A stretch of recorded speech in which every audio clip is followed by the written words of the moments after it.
nabigu wuxuu yidhi inna min waraa'ikum waxaa idinka dambeeya ayaamo maalmo aad sabir iyo adkaysi u baahan tihiin. waa xadiid saxiixa weeye, aad u dhagayso.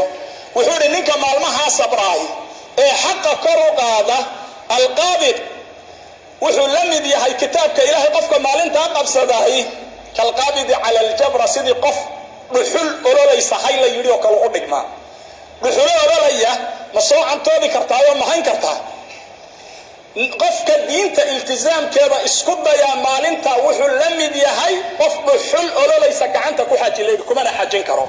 ninka alcaamilu fiiha maalmaha qofka ilaahay dariiqiisa qaada oo diinta ilaahay u nusreeya oo wanaagga fuliya oo ixsaan sameeya oo maxaan ku dhahdaa tacaawun cala albirri sameeya oo wanaagga dadka ugu yeedha oo dacwada islaamka faafiya oo khayr miira oo dadka la taliya wuxuu u dhigmaa